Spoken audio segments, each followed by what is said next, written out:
You have just received a box of old family photographs, but, well, you're not really sure who's in those photographs, right? In this video, I'm going to show you how to use your ancestors' sense of fashion to start the identification process.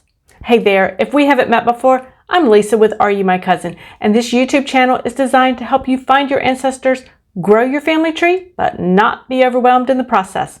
So if that sounds like your cup of tea, you're in the right place. Now take a moment and think about the occasions that you might have had a special photograph taken. It could be, well, a workplace headshot. Maybe it was a multi-generational photo for the family. Or maybe, really, it's more of a casual type photo, maybe from a special date that you had. But regardless of the occasion, I bet you took special care with, well, the clothes that you wore. Maybe you wore the more stylish top that you had. You did your hair. You made sure your hair looked nice. And you may have done your makeup, right? In other words, you really wanted to look good in the photograph. Guys, our ancestors were no different. And that's a really good thing. They wanted to look good in their photographs too. And as genealogy researchers and family historians, we can use their sense of fashion to help us identify who was in those photos. Well, today's video is sponsored by Related Faces. They are a relatively new on-the-scene genealogy research tool that we can use to help identify our ancestors in those old family photographs. By simply uploading your photographs into the Related Faces platform and adding what details that you know, and it's okay if you don't know too many, their proprietary technology compares the faces in your family photographs with all the faces across their entire database, including the database at the Library of Congress. It's an amazing new tool that's going to help us put more names to faces in our old family photographs. Be sure and check it out for yourself with a 14-day free trial. In a previous video, I did share with you how to compare facial features and what I look for when I'm making those comparisons to identify family lines and or individuals. But sometimes those family facial resemblances are so close, I have a hard time differentiating between two individuals, and I bet you might too. So in that case, I need to look for further clues in that photograph to make sure I identify the right person. In today's video, I'm specifically talking about the clothing and fashion of our ancestors. Now, I do not pretend to be a fashion expert for any particular era, but I do have a number of online resources that are bookmarked for my reference as I go about the process. I'll have a link to my favorite resources in the description below. Now, before I turn my camera around to take you over to the Related Faces platform to show you in detail what I'm looking at from a sense of fashion and style, let me know that you enjoy learning about old family photographs by hitting that subscribe button in the bottom right-hand corner. And that way, you won't miss any brand new videos that I upload weekly right here on the Are You My Cousin YouTube channel. All right, so let me turn my camera around and let's get started. Okay, so here we are over in my Related Faces photo box and photo area. And so I want to take a look at this particular photo here, this gentleman right here. And so I'm going to open him up. And what we can see here is this gentleman. He took me quite a while to actually get him identified. I did eventually identify him. This is Will Elliott. And what you're looking at is a cabinet card. It did have a photographer's mark down here, or even with a little address. It was cut off. So the original that I have, that is actually cut off. So what you see is really all that remains of that. But in today's video, we're obviously looking at fashion for him. So the first thing I want to show you is really what are the details I'm looking at. I'm not here to teach you the different fashions of different eras, because we can look that up online for references as we research. Absolutely. But I want to kind of give you an idea of what it is I'm seeing in my process for how I evaluate that. So the first thing that I'm going to do is look at the hair. I usually like to start at the top and work my way down. Just seems to be the most logical for me personally. And so we see his haircut, and we see that he has a side part, and it's not particularly close cropped, but it is a nice short men's hairstyle, very typical in the 1910s, which is kind of where I was thinking for this photograph, but I wanted to make sure.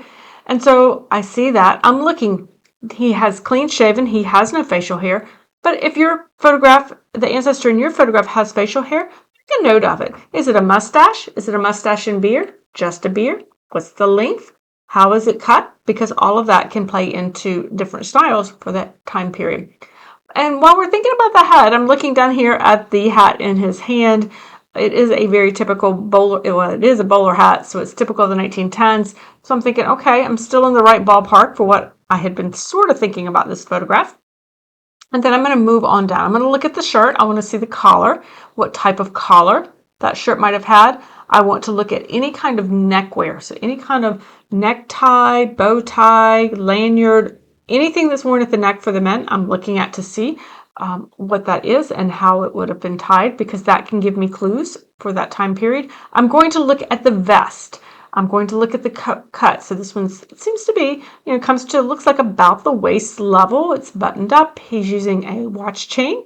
Okay, again, this is a fashion accessory in itself. Certainly watches were part of daily life. They needed to be able to know the time, but the watch chain, that would have been an accessory. So I'm making note of any accessories that might be there, including, if this were a woman, that she might have a pen or a brooch on. I'm looking at those things.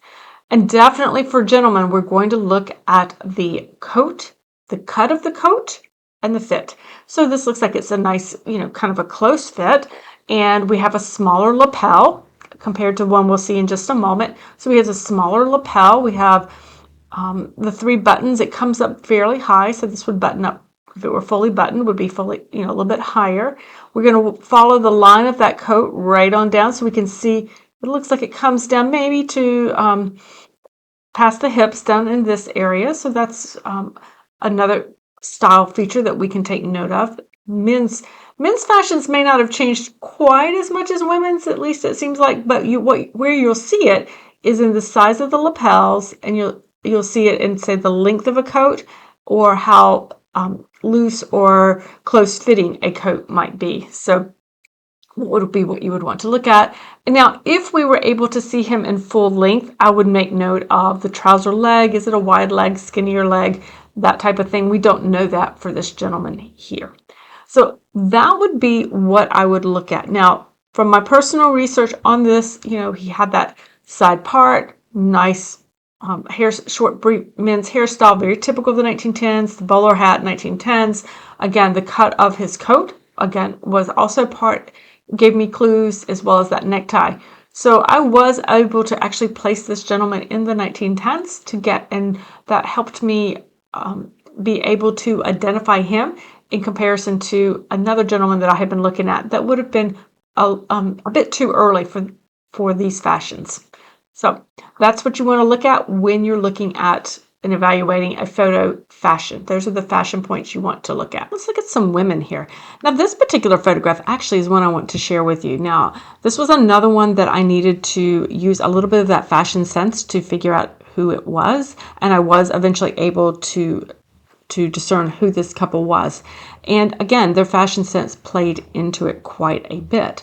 So ultimately, this turned out to be Will and Clara Haley, or Clara Holt, and this would have been taken in 1883.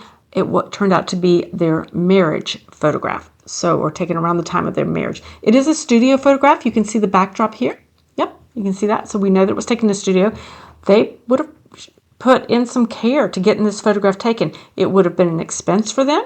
They would have wanted to look nice, and this is their marriage or wedding. So it would have been something they would have put effort into. Again, many times for women, certainly at this time period, they would not necessarily have worn a white dress that we typically think of today, but they would have worn a nice dress, and hopefully, probably their most stylish dress. Now, if they were not a family of means, maybe it's the latest styles, maybe it's not, but it'll start to get pretty close to it. So what am I looking at with her? I'm looking at her hair. She had pretty severe hairstyle, and it was parted in the middle, although I can't say this is one of the more stylish hairstyles that we might see. But looking at the shape of the collar, okay, we're looking at the fit of this bodice, which is a little snugger, kind of cinches in here at the waist. We have that kind of overlay of the skirt there. We're going to also pay attention to sleeves, guys. Sleeves, the fashion of sleeves definitely changed through time. So we're looking at her sleeve length. It's fairly, it's not tight against her, but it's, not flowy either. So she's got a fairly tailored sleeve with that dress as well. So again, looking at hairstyle, which in her case is probably not our best clue, but looking at the collar, we're looking at a bodice. Again, is it cinched? Is it not? We're looking at skirts. Do they flare out quite a bit, or are they straighter? So hers is a little bit straighter, doesn't appear to have a lot perhaps under it, compared to those photographs you might see from the Civil War time period, the 1860s, where the women had the big crinolines that the dresses would come out quite wide. So we're looking at that. For the gentleman here, for Will, we are looking at, again, his hair appears to be parted on the side. A little hard to tell. He has a high forehead there. We are looking, does he have facial hair? A hint of a mustache, maybe not. I'd probably have to do a little deeper look into that to see. But again, for men, do they have facial hair? Do they not have facial hair? We're looking at the collar on a shirt. We're looking at the lapels for his jacket. Now this lapel, these are wider compared to the previous one that we saw. And so you can tell that that would be, a different style. Looks pretty loose. He is sitting, so we can't really tell the length, but it does, if you look down here, it does kind of come past his waist and drapes over the chair. So probably we can assume that the length is a little bit longer there for him as well. And so this would be something we could use to determine our fashion sense. He does have a vest under there. Looks like it, comes up a mid-chest, so to speak. So again, that would be what I would look for. So in particular for me personally, I found that looking at Clara's clothing was more helpful to me because she was a woman I was able to, in standing, and I could get a better view.